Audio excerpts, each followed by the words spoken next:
அப்பா அப்பா சாப்பிட்டீங்களாப்பா? நான் சாப்பிட்டேன்ப்பா. நீ சாப்பிட்டியா? சாப்பிட்டேன்ப்பா. ஆஃபர் லெட்டர் வந்திருக்குப்பா. என்ன வேலைப்பா? டிசி சொல்யூஷன் கம்பெனில இருந்து வேலைக்கு கூப்பிட்டுருக்காங்கப்பா. சரி. அது எனக்கு அது பிடிக்கலப்பா அந்த வேலை. ஏன்பா நீ படிச்ச வேலை தானே? அப்பா எனக்கு ஒரு மாதிரி அது புதுசா இருக்குப்பா, எல்லாமே கஷ்டமா இருக்குமோன்னு தோணுதுப்பா. என்னப்பா நீ அதுலயே பாரு, நீ படிச்ச வேலை தானே, ஈஸியா இருக்கும் உனக்கு. இப்போ நம்ம கிட்ட தான் நிலம் இருக்குல்லப்பா, நான் ஒன்றா விவசாயம் பண்றேன்ப்பா. இல்லப்பா நான் தான் கஷ்டப்பட்டேன், நீ கஷ்டப்படாதவங்க சொல்றா உனக்கு படிக்க வச்சேன். சரிப்பா, அப்போ நான் போறேன்ப்பா வேலைக்கு. சரிப்பா. சரி, போறேன்ப்பா.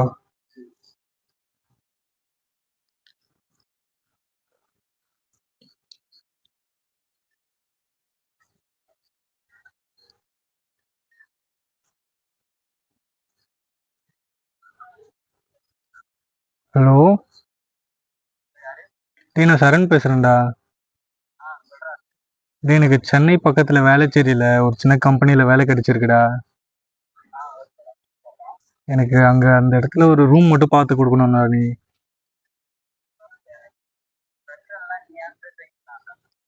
எனக்கு ஓகேடா, உனக்கு பிரச்சனை இல்லைன்னா நான் உன் கூட தங்கிப்பேன்டா. சரிடா, அப்போ நாளைக்கு நான் சென்னை வரேன். நான் பஸ் ஸ்டாண்ட் மட்டும் வந்து கொஞ்சம் பிக்கப் பண்ணிக்கடா. சரி, நான் வந்துட்டு கால் பண்றேன். சரிடா, பாய்டா. ம்.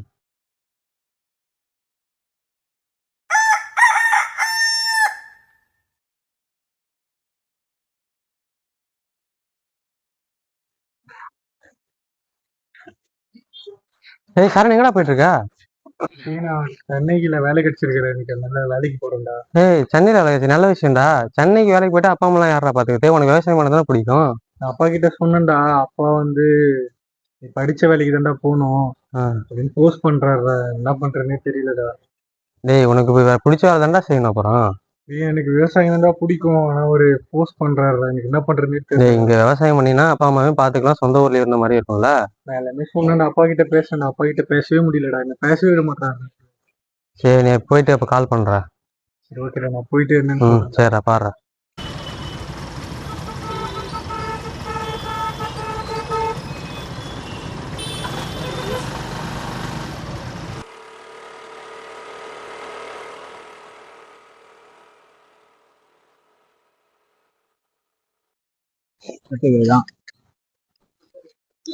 ஏய் இதான் நம்ம தங்குற இடம்.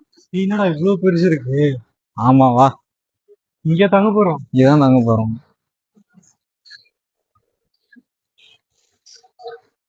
இது நம்ம எங்கடா இருக்க போறோம்? மேல இருப்போம்டா.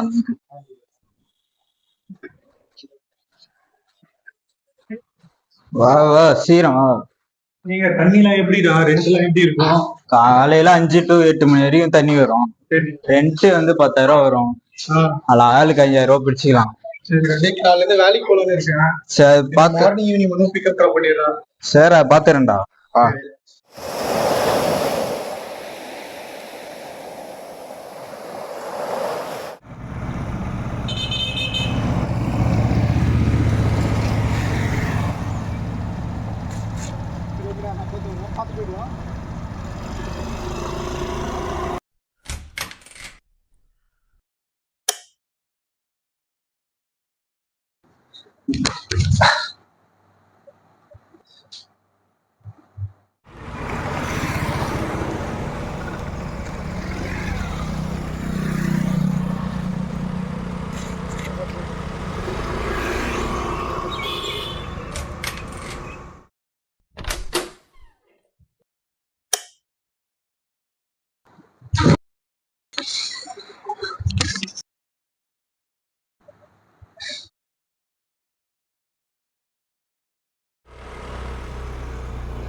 ஹலோ, சார் வந்து கேபின் அனுப்பிடுங்க.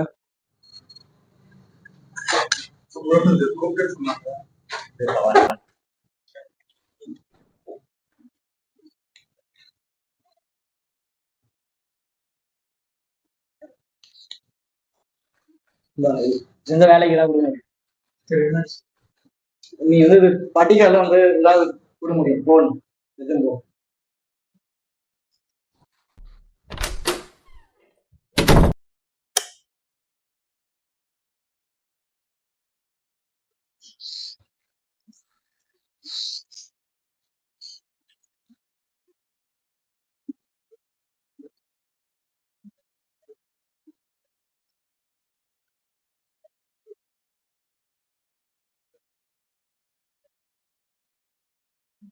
ஹலோ.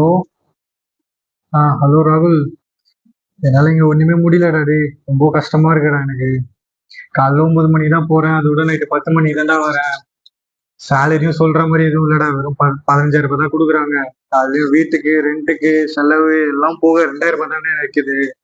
இன்னும் இந்த 2,000 ரூபாய் வச்சு ஒரு மாசம் நான் எப்படி ஓட்ட போறேன்னு எனக்கு தெரியலடா. ரொம்ப கஷ்டமா இருக்கு, செம பிளைண்டா இருக்கேன் நானு. என்ன பண்றேன்னே தெரியலடா எனக்கு. ஒர்க்னா அப்படி தாண்டா இருக்கும். நீ வேற ஃப்ரெஷர்ஸ் வேறையா, கொஞ்சம் டார்ச்சர் அதிகமாக தான் கொடுப்பாங்க. வேலை போக போக நீ சரியாயிருண்டா. அது நீ பண்ண அது உனக்கு கரெக்டாக வந்துடும்டா. இப்போ ஸ்டார்டிங்கில் அப்படி தான் இருக்கும். சரி இல்லடா, நீங்க ஒர்க் ப்ரெஷரே பயங்கரமா இருக்குடா. ஆல்ரெடி இந்த மேனேஜர் வேற என்ன போட்டு சாவடிக்கிறான்டா. அதை பண்ணு இதை பண்ணு அதை பண்ணு இதை பண்ணுன்னு எனக்கு பயங்கர டிப்ரெஸ்டா இருக்குடா. நான் வந்து ஒரு பிளைண்டா இருக்கேன்டா, எனக்கு என்ன பண்றதுன்னே தெரியல. எனக்கு ஒண்ணுமே புரியவே இல்லடா. நான் எங்க இருக்கேன், நான் எதுக்கு பண்ண, நான் எதுக்கு இங்க வந்தேனே தெரியல. நான் இங்க வந்து ஒரு ரீசனே இல்லாத மாதிரி இருக்குடா. என்ன பண்றதுன்னு எனக்கு ஒன்றும் புரியலடா. ஐடி ஒர்க்னா அப்படி தாண்டா இருக்கும், கொஞ்சம் டார்ச்சராக தான் இருக்கும். போகும்போது தான் செட் ஆகும். நீ கற்றுக்கிட்டீங்கன்னா அதுக்கப்புறம் நீயே நிறைய பேருக்கு வேலை கொடுக்கலாம்டா. டேய் ராகுல், இங்க வந்து எல்லாம் எதையோ நோக்கி ஓடிட்டே இருக்காங்கடா. எதை நோக்கி ஓடுறாங்கன்னு அவங்களுக்கும் தெரியல, நான் எதை நோக்கி போகணும்னு எனக்கும் தெரியல. நான் யாரை ஃபாலோ பண்றது என்ன பண்றது எனக்கு ஒண்ணுமே புரியலடா. நான் ஊருக்கே கிளம்பி வந்துடுறேன்டா டே. எனக்கு இங்க வந்து ஒரு மாதிரி ஏதோ ஜெயில இருக்க மாதிரி இருக்குடா டே. நான் ஊருக்கே வந்துடுறேன்டா. நீ எதை முடிவு பண்ணிட்ட போல, இப்போ என்னதான் பண்ணலான்னு இருக்க? டேய் ராகுல், நான் கூடயே வந்துடுறேன்டா. நான் இன்னைக்கே ஊருக்கு கிளம்பலான்னு இருக்கேன். நான் கிளம்பி வரேன். சார் நான் வேலையை ரிசைன் பண்றேன் சார். நான் என்ன திமிரா பேசுறேன் சார், இனிமே நீங்க சொல்றேன் என்ன செய்ய முடியாது. இனிமே நீங்களும் வேணாம், உங்க வேலையும் வேணாம். நான் வந்து ஊருக்கு போய் விவசாயம் பண்ணி நான் வந்து கெத்தா இருந்தேன் சார். இனிமே உங்க தேவையில்லை சார். நீங்க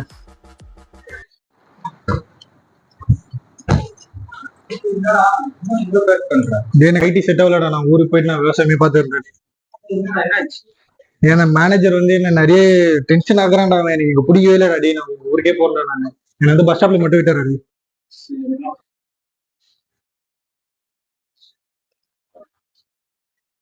அப்பா இல்லப்பா, வேலையை விட்டேன்ப்பா. வேலையை விட்டியா? இல்லப்பா, எனக்கு அந்த வேலை கஷ்டமா இருக்குப்பா. எனக்கு அது புரியவே இல்லப்பா. எனக்கு என்ன பண்றதுன்னே தெரியல. ஆரம்பத்துல அப்படிதான்ப்பா இருக்கும், பழகிடும்பா. இல்லப்பா, எல்லாம் என்ன ஒரு மாதிரி பாக்குறாங்கப்பா. எனக்கே ஒரு மாதிரி அசிங்கமா இருக்குப்பா. எனக்கு என்ன பண்றதுன்னே தெரியலப்பா. சின்ன வயசுல நான் ரொம்ப அசிங்கப்பட்டு வந்தேன். அதனாலதான் உன்னை படிக்க வச்சு பெரிய ஆகிறதா அனுப்பிச்சு விட்டேன். ஏன்னா அசால்ட்டா வந்து நிக்கிற. இல்ல எல்லாமே எனக்கு புரியுதுப்பா. ஆனா அங்க வேலை வந்து ரொம்ப கஷ்டமா இருக்குப்பா. எனக்கு அது மேல ஆர்வமே வர மாட்டேங்குதுப்பா. எனக்கு என்ன பண்றதுன்னே தெரியல. நான் வேணா விவசாயமே பண்ணிட்டா. ஏதோ யோசிச்சு வந்துருக்கப்பா. உனக்கு என்னால முடிஞ்ச வரைக்கும் நான் வந்து சப்போர்ட் பண்றேன். நான் எது பண்றாலும் நல்லா பண்ணேன். சரிப்பா.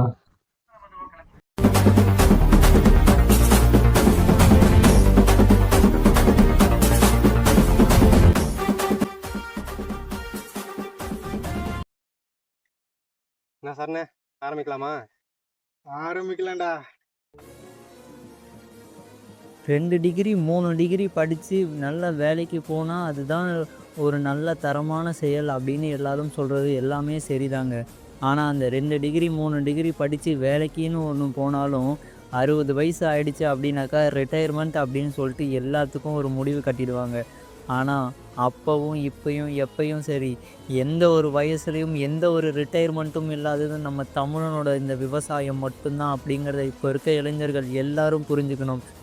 இதை எல்லாரும் புரிஞ்சுக்கிட்டு அவங்களுடைய வாழ்க்கையில் விவசாயமும் முக்கியமான தொழில் அப்படிங்கிறத அவங்களும் புரிஞ்சுக்கணும்.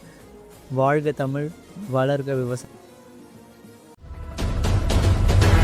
I don't ever slow up, no I don't take shit. I got no love for the fakeness. If you wanna play tough and wanna hate this, I'll always show up. I don't ever slow up, no I don't take shit.